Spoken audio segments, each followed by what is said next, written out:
경남 지역 이슈를 분석하는 시간 헬로 이슈토크 시작합니다. 최근 유통업계는 편리미엄에 주목합니다. 편리함과 프리미엄을 합친 이 편리미엄은 소비자들이 시간과 노력을 아낄 수 있는 편리한 상품이나 서비스를 선호하는 현상을 말하는데요. 때문에 최근 창원시 누비자가 많은 장점에도 불구하고 편리미엄 모빌리티인 민간 공유형 전기 자전거의 등장에 자리를 위협받고 또 창원 시민의 세금으로 구축한 자전거 인프라가 민간 업체의 돈벌이 수단이 되고 있다는 지적이 나옵니다. 오늘 현재의 문제점 자세히 짚어보고 돌파구를 찾는 시간 마련합니다. 전문가 두 분 나오셨습니다. 여성환 한국경영연구소 대표, 전홍표 창원시의회 의원 나오셨습니다. 어서 오세요. 네, 반갑습니다. 반갑습니다. 네, 반갑습니다. 반갑습니다. 자, 우선은 누비자가 잘 이용이 되고 있는지부터 좀 짚어봐야겠습니다. 이용률 어떻습니까? 예, 시청자 여러분 다 아시겠지만은 코로나 시기를 겪었지 않습니까? 네. 그 코로나 시기에 사람들이 바깥 활동이 좀 떨어졌습니다. 그때 시기를 제외하고는 이용률은 유지하는 쪽으로 나타나 있습니다. 지금 누비자라는 것은 창원시의 공유 자전거 시스템입니다. 이름에서 알 수 있듯이 누구나 네. 손쉽게 창원 곳곳을 누빌 수 있는 이런 공유형 자전거 시스템을 누비자라고 하는데요. 누비자가 지금 창원에서 운영되고 있는 게 약 4,300대. 네. 그리고 누비자 스테이션이라고 하는데 터미널, 우리 누비자를 이용하고 나서 정차시킬 수 있는 곳은 약 285곳이 있습니다. 창원시 곳곳에 이렇게 네트워크망처럼 거미줄처럼 잘 뿌려지고 있고요. 그리고 시의원으로서 이걸 보면 동네에서 이 누비자 스테이션을 좀 유치해 달라라는 네. 요구가 좀 많습니다. 그런 걸 보면 이용의 효율성이나 효과성은 확실히 두드러지는 것으로 보고 있습니다. 그렇군요. 자, 그런데 이 누비자와 맞각을 세우는 이동수단이 등장을 했습니다. 민간 공유 전기 자전거인데 저희 사무실 앞에도 보니까 누비자 바로 옆에 두 대가 세워져 있더라고요. 이게 지난달 처음으로 좀 등장을 했죠? 네, 그렇습니다. 이 바이크가 지난달 1일에 이제 창원에 상륙을 했는데요. 그리고 추가로 이제 더 대수를 보완해가지고 지금은 한 1,000대 정도가 창원에서 운영이 되고 있습니다. 서비스를 시작하자마자 이제 여러 가지 문제들이 생기면서 이제 뭐 논란이 일고 있는데요. 그래서 이 현황을 좀 알아보기 위해서 방송 전에 자료를 좀 요청을 하니까 네? 이거는 뭐 영업 비밀이다 이래가지고 예, 좀 알려주기를 상당히 꺼리더라고요. 그렇군요. 예, 근데 그거는 이용률 같은 경우 어느 기업이든지 간에 단기간 통계는 제공을 안 합니다. 여기만 안 하는 게 아니고 네. 영업 비밀이 노출되면 다른 데 이제 바로 공개가 당하니까. 예, 그래서 이 뭐 또 그리고 서비스를 시작한 지 한 달 정도밖에 안 됐으니까 이제 공공 데이터도 사실은 없습니다. 그렇게 된 상태라서 이 정확한 이게 뭐 현재 실태를 좀 말씀드리고 싶은데 이런 건 좀 쉽지 않은 상황이고요. 그래서 조금 전에 우리 김세진 아나운서가 말씀하셨다시피 네네. 예, 이제 곳곳에 이게 공유 자전거가 보이고 있지 않습니까? 네. 그래서 그런 걸 하고 그 곳곳에 보인다는 이유가 이제 대여와 반납이 굉장히 손쉽다는 점, 예, 이런 것 때문에 이제 이게 좀 늘어나고 있는 거고, 그래서 여기 이제 누비자 측에 오늘 아침에 바로 7월 달 이용률 이런 걸 좀 물어봤더니만은 네네. 한 20대를 중심으로 해가 한 3% 정도가 줄어든 것 같다. 그러니까 퍼스널 모빌리티 같은 경우 20대가 주요 고객이잖아요, 그죠? 네네. 그래서 이쪽에서 10대는 이제 돈이 좀 없고, 뭐 그 이상에서는 도입이 약간 주저되고, 그러니까 이런 점들이 있어가지고 그걸 봤을 때에 이제 전체적으로 이용되는 대수하고 네. 이런 거 보니까 상당히 이제 광범위하게 좀 서비스가 되고 있는 것 같다. 예, 그렇게 보여집니다. 네, 말씀해 주신 바에 따르면 민간 공유 전기 자전거가 등장하고 이용률이 3% 정도가 좀 줄었다 이런 말씀해 주셨는데 아무래도 전기 자전거니까 일반 자전거에 비해서 뭐 편리성이나 접근성이 좋아 보이는데 특히 요즘같이 더운 날씨에는 더더욱 좀 그럴 것 같아요. 전홍표 의원께서는 선거운동 기간에도 자전거 타고 운동을 하셔서 굉장히 화제가 됐지 않습니까? 네. 자전거 많이 하신 걸로 아는데 두 자전거 좀 타보셨습니까? 어떠세요? 네, 민간에서 공유하고 있는 민간 공유 자전거는 아쉽게 못 탔습니다. 이게 창원에서는 5개 구가 있습니다. 가장 교통이 열악한 곳이 마산 하포구 지역입니다. 네. 그리고 민간업자가 가장 운용하기가 힘든 곳이 마산 하포구입니다. 경사가 높은 길이 많고 도로 정비가 제대로 안 됐고 그래서 민간업자가 마산 하포구에서는 이 사업을 지금 도입을 안 하고 있습니다. 아, 그렇군요. 이것도 뭐 민간의 수익 영역에서 조금 떨어진다는 측면이 있어요.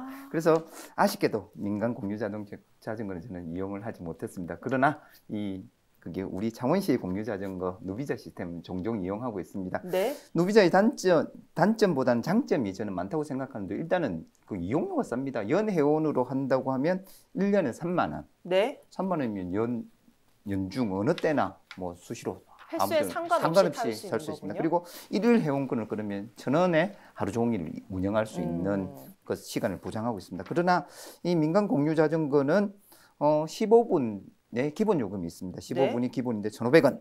그리고 1분당 1,000원 이렇게 지출되고 있는데 1분당 100원이죠. 1분당 100원. 네. 죄송합니다. 1분당 100원 정도 집행이 되고 있습니다. 1년에 3만 원이면 다 이용되는 걸 좀 빠르고 편리하다는 이점 때문에 수많은 경제적인 부담을 있는 내용을 가지고 있는 게 민간 공유 자전거의 단점이기도 합니다. 문제는 바로 이 부분입니다. 누비자를 위해서 꾸려놓은 이 자전거 도로, 스테이션 같은 이 인프라가 점차 민간 공유 자전거의 무대가 되고 있다라는 건데 어떤 상황이죠? 예, 이게 이제 우선 누비자의 그 환경, 상황 이런 것부터 먼저 요약해가 좀 말씀드려야 될 것 같은데요. 그러니까 창원시가 이제 환경수도, 친환경 도시 이런 걸 표방하고 나가지고 2008년에 처음으로 이제 누비자를 전국 최초로 도입을 했거든요. 그러고 나서 그동안의 누비자 시스템, 뭐 스테이션, 자전거, 그다음에 자전거 도로 정비 이런 것까지 해가지고 뭐 정확치는 않지만 한 수천억 정도의 돈이 들어갔다라고 이렇게 뭐 나오고 있습니다. 네. 근데 이게 이제 뭐 민간 분야에서도 대기업이 가서 조금 전에 의원님이 지적했다시피 돈 한 푼 안 내고 와서 대기업들이 가면 인프라 투자 먼저 하고 서비스를 시작하는 게 그게 맞는 것 같은데 그거 없이 그냥 무임승차 이렇게 되니까 이제 이게 뭐 시민단체를 중심으로 해가 논란이 좀 상당히 되거든요. 거기에다가 이제 이 공유 전기 자전거 이런 거 같은 경우에 이게 이제 포지션 해가 있는 게 버스하고 한 택시 그 중간 정도의 요금이라고 봐지거든요. 그 다음에 뭐 다른 사람하고 같이 안 타도 되고 그런 것 때문에 요게 그 한 20대를 중심으로 해가지고 굉장히 이제 빠른 속도로 확산이 되고 있고 그리고 이게 더 좋은 게 출발지 부근에 있는 거 앱으로 검색해갖고 바로 가져가서 목적지에 도착하면 거기에다 그냥 바로 놔두면은 그게 반납이 되는 그런 시스템이다 보니까 이게 그리고 우리가 이제 우리들끼리 뭐 시민의식이라 그러면 좀 그렇습니다만 이런 부분에도 약간의 문제가 있는 게 아무데나 그냥 인도상에 놔둬버리는 거거든요. 지난번에 지나가다가 그 도로 가장자리에 횡단보도에다 뒀더라고요. 이건 굉장히 위험한 상황인데 이런 것들까지 있어가지고 이제 빠른 개선이 필요한 상태인데 이제 시에다가 이런 거 시민원을 넣으면은 쪽으로 연결을 해서 이제 하면은 뭐 쪽에서는 그냥 이 회수 트럭 이런 거 보내가지고 그냥 회수를 하거나 재배치하는 이런 정도 수준이라서 이게 근본적인 대책이 좀 필요하다 그렇게 보고 있습니다. 그렇군요. 사실은 저는 단순하게 이 민간 공유 전기 자전거 또한 시민들이 이용하는 거니까 공공의 피해라고 볼 수 있을까 이런 생각이 들었는데 말씀해 주신 것들처럼 이렇게 관리가 되지 않고 인프라 구축에 뭐 투자를 하지 않는 것 이런 것들이 피해라고 봐야 될까요? 어떻게 보세요? 그렇습니다.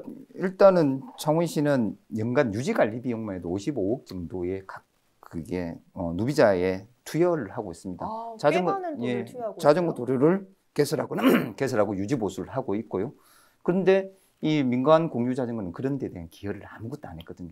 잘 차려진 밥상에 숟가락만 얹는 상황이거든요. 그리고 거기에 대한 후속적으로 뭔가 문제를 일으킬 수 있는 그 문제점도 해결하지 않습니다.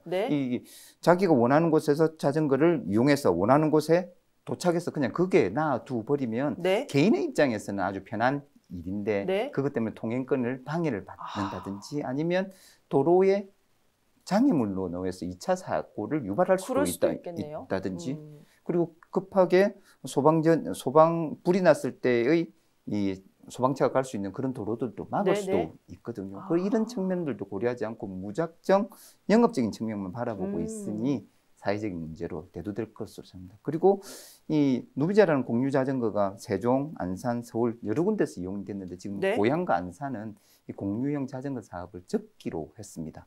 아. 민간업자의 이 공격적인 마케팅에 인해서 더 이상 수지 타산도 맞지 않게 됐습니다. 네. 그렇게 되면 저렴하게 이용했던 이 공적인 영역의 공유 자전거 사업이 없어지게 되는 거죠.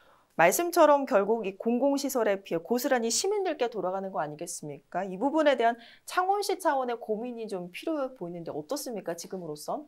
창원시도 지금 고민을 하고 있습니다. 일단은 우리 누비자와 민간인 공유 자전거의 경쟁이 안 되는 부분이 스테이션 문제입니다. 네. 원하는 곳에서 빌려서 원하는 곳에 도착해서 원하는 곳에 주차해놓고 가는 것하고 그다음 대여 시스템이 아이들 어플로 이렇게 잘 쓰지 않습니까? 그냥 네. QR만 딱 찍으면 그냥 손쉽게 빌려지는 시스템이 있습니다. 그래서 창원시도 이 누비자의 제2 버전을 준비하고 있습니다. 스테이션에 거치를 하지 않고 어느 정도 누비존이라는 네. 폭넓은 존에 그 이용하고 주차해놔면 되는 거. 그다음에 어플리케이션을 통해서 쉽게 빌리고 쉽게 반납할 수 있는 제도. 이런 시스템을 곧 도입하고 운영하고 지금 현재 약 200대 정도 운영되고 있습니다. 그렇군요. 그리고 창원시도 견제 장치를 좀 마련해야 될 것 같습니다. 불법 주차대가 있고 네. 통행에 방해되는 이런 부분도 좀 정비할 수 있는 조례나 법도 만들고 있는 중입니다. 공유 전기 자전거 이용 확산을 좀 염두에 두고 공공사업으로 하려고 조례를 좀 발의했다가 무산이 됐다 이런 얘기를 들었는데 어떤 겁니까? 네, 그렇습니다. 시민은 편리함을 쫓는 추세로 가고 있습니다. 그래서 우리 이 누비자도 전기 자전거 시스템을 도입을 하면 네. 하포구 같이 그리고 진해구 같이 도로 여건이 경사도 높은 도로에서 이용을 좀 할 수 있고 그래서 그런 조례로 이렇게 추진을 했지만 그때 당시는 예산상 문제와 시스템이 아직 미비되어 있다는 것으로 이루지 못했습니다. 그렇군요. 말씀처럼 이 공유 전기 자전거 곳곳에 들어서면 시민들께서는 참 편리할 것 같은데 말씀처럼 민간에선 수지 타산이 맞지 않기 때문에 마산 하포구에는 이용을 못한다 이런 말씀 주셨거든요. 그런데 행정에서 공유 전기 자전거 맞지 않다고 무산을 시켰습니다. 왜 이렇게 판단했다고 보십니까? 네, 이게 그러니까 뭐 이러자면 이제 행정을 조금 비판할 수밖에 없는데요. 네. 행정에 있는 그 보직자들 순환 보직입니다. 한 자리에 그 민간 기업처럼 한 자리에 가면 그 자리에 계속 있어가지고 전문성을 쌓는 그런 자리가 아니고 그러다 보니까 이 공무원들은 결국은 현실에 당면한 문제 네. 이거를 해결하는데 뭐 급급할 수밖에 없는 그런 구조입니다. 그래서 이게 현실을 이제 뭐 위주로 하다 보니까 미래에 대해서는 이제 더 좀 뭐 말하기 그렇습니다만 약간 안일한 대응 네. 이런 게 있을 수밖에 없고요. 그래서 현실보다는 늘 행정은 한 발 늦고 미래보다는 더 늦은 구조. 그런데 미래는 지금 요즘 이렇게 급변하는 이 국제 정세를 보면 알 수 있지만은 굉장히 미래가 빨리 훅훅 다가오고 그렇죠. 있습니다. 네. 그래서 이렇게 행정의 한 걸음 늦은 판단 네. 이런 게 결국은 시민의 세금, 공공의 이익 저해 네. 이런 것들을 낳았는데요. 결론은 책임지는 사람이 없다는 겁니다. 그 가서 이런 부분에 대한 이제 상당한 문제가 있고 그런 게 이제 조례에 그 부결을 낳았지 않냐. 네. 그래서 당시 조례가 상정되었을 때 만약에 가결되었었더라면은 네. 지금의 피해를 일부라도 선제적으로 막을 수 있지 않았나 이런 생각도 들고요. 그래서 지금부터는 이제 현실의 문제를 해결하는 걸 넘어서 좀 적극적으로 대응을 해서 미래에 발생할 이런 문제까지 좀 선제적으로 대응을 해야 된다. 그렇게 보고 있습니다. 그렇군요. 그래도 그나마 좀 기대를 걸어볼 만한 것이 홍남표 창원시장이 스마트 모빌리티를 도입해 개발하겠다는 의지를 시정 목표에서 언급을 하셨습니다. 작년에는 뭐 아쉽게 부결이 됐지만 올해 재상정을 하면 가결될 가능성이 있을까요? 어떻게 보십니까? 두 분께서는 우선 대표님께 여쭤볼게요. 이것은 단지 그 발전의 문제를 넘어가지고 생존의 문제라고 저는 보고 있습니다. 뭐 자연계에서 봤다시피 식물이나 동물이나 뭐 인간, 그다음 집단, 국가마저도 그 변화를 수용 못하면은 결국은 도태됐습니다. 그런데 이런 상황들, 이런 것들을 이제 가지고 그냥 뭐 시의원한테 맡긴다, 행정한테만 맡긴다 이게 네. 아니라 시민단체, 그다음에 시의원들도 동료 의원들 이런 데까지도 해서 적극적으로 홍보할 필요가 있고, 이런 것들을 가지고 이제 전체가 다 힘을 합치고 우리의 미래를 이제 좀 더 좋게 가져가기 위해서 충분히 노력한다면은 뭐 이런 조례안이 이번에는 충분히 가결될 수 있지 않을까, 예, 그렇게 보고 있습니다. 지금 분위기로 봤을 때 가결될 가능성이 있다고 보십니까? 행정의 작동 원리는 그렇습니다. 합리적인 판단 기준 아래, 법적인 범위 아래서 시민이 편리를 도모하는 게 행정의 역할입니다. 일단 이게 민간 공유형 자전거 편리하고 효과적이고, 그다음에 버스와 택시 사이에서 이게 대중교통의 한 시스템으로 이용될 수 있다는 것은 공무원들도 보지 않았습니까? 그렇지? 그리고 지금 시민들의 편리성을 추구하는 방법, 그리고 법적인 조치나 조례가 개정되면 이 일이 시민들에게 편리로 다가서겠다는 것은 안 봐도 불보듯 뻔한 일입니다. 그렇기 때문에 재상정되면 아마 통과되지 않을까 기대하고 있습니다. 그런데 그런 기대와는 달리 창원시에서 26일 발표를 했습니다. 기존 누비자가 적자인 상황에서 섣불리 전기 자전거와 같은 그런 것들을 좀 도입하기는 어렵다, 이런 말을 좀 했는데, 지금은 누비자 경쟁력 강화에 초점을 맞추겠다 했어요. 그래서 좀 의문이 듭니다. 지금 이 대안으로 충분하다고 보십니까? 저는 좀 위험하다고 생각합니다. 이 공공재거든요. 공공재. 버스도 마찬가지입니다. 공공재입니다. 버스 이용을 경제적인 관점으로 본다고 하면 버스를 이용해서 도로 안 만들어도 됩니다. 버스를 확충 안 해도 됩니다. 그냥 돈 있는 사람들은 자가용 타고 다니는 세상을 만들면 되는데, 그런 관점은, 경제적인 관점은 행정에서 좀 지향할 바는 아니라고 생각합니다. 그런 점에서 아마 공유형 자전거, 누비자를 다시 재부활시키고 누비자의 정책을 좀 더 체계화하는 것은 곧 정책화되지 않을까 싶습니다. 자, 말씀처럼 누비자가 단순히 이동수단을 넘어서 건강을 위한 공공시설로 인식을 강화한다면 이런 대기업의 잠입 좀 늦출 수 있을까요? 어떻게 보세요? 이제 어제 우리 한국경영연구소에서 이런 문제들을 해결하는데 조금이라도 좀 도움이 되기 위해 가지고 이 포럼을 이제 이렇게 개최했었는데, 거기에는 이제 많은 전문가들과 누비자 관계자, 시민단체, 시민들이 참여를 했고요. 그리고 거기에 이제 진주시에 있는 최태계 주무관이 발제를 해서 온라인으로 개최가 됐었습니다. 여기에서 이제 논의된 이야기를 보면은 첫 번째, 누비자의 발전과 이 지속 가능성을 높이기 위해서 이 누비자 서비스를 그러니까 우리 경남 전체로 확대 보급할 필요가 있다. 이제 서울 같은 경우에는 이게 공유 자전거가 그렇게, 전기 공유 자전거가 그렇게 힘을 못 쓴다고 그래요. 이게 이제 서비스 지역도 넓고 이 인프라가 좋다는 거죠. 그래서 우리 경남에서도 그런 서비스가 이제 필요하다는 거고, 그걸 하기 위해서 경남도가 행정적인 면에서 좀 앞장서서 지원을 해야 된다, 이런 거가 있었고, 두 번째로 우리 조례뿐만 아니고 상위법인 법률마저도 일부 개정이 좀 필요하다는 점, 그리고 세 번째로 대기업 서비스를 이거 무조건 나쁘다고만 볼 게 아니라 이 공정한 경쟁으로 이끌어내는 게 발전에 더 도움이 되거든요. 그래서 여기에 이제 공유 전기 자전거가 갖고 있는 장점을 우리가 적극적으로 벤치마킹하고, 거기에다가 우리 시의회가 도움을 주고 행정력을 더해진다면은 이건 충분히 지속 가능성이 있다, 그렇게 됐었고요. 그다음 네 번째로 창원시에서 추진 중인 누비자 스테이션, 이걸 좀 더 조기에 보급할 필요가 있다. 누비존 같은 이런 것들을요.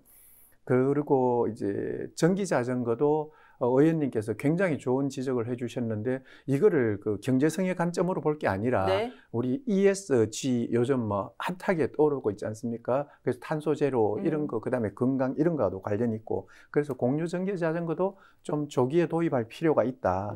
그리고 마지막으로 무엇보다 시민들의 자발적인 동참, 이런 것들을 한번 곁들인다면은 더 좋지 않을까, 이렇게 말씀드리고 싶습니다. 말씀처럼 다른 사례를 보니까 시민들께서도 정말 누비자를 애정 있게 바라봐 주시는 게 참 중요하지 않을까, 이런 생각 듭니다. 오늘 두 분 말씀 여기까지 듣겠습니다. 고맙습니다. 네, 고맙습니다. 네, 도서산 간에 다니는 버스에 승객이 적더라도 지자체는 세금을 들여서라도 운행을 멈춰서는 안 됩니다. 지역민이 원하고 또 반드시 필요한 행정이기 때문이죠. 창원시는 누비자와 전기 자전거를 두고 시민이 선택한 기준이 무엇인지 꼼꼼히 살펴서 현명하고 또 합리적인 판단으로 시민의 공감과 지지를 받는 행정 펼쳐주시길 기대합니다. 오늘 시간 마치겠습니다. 오늘 방송은 유튜브 채널 헬로 경남에서 다시 보실 수 있습니다. 함께해 주신 여러분 고맙습니다.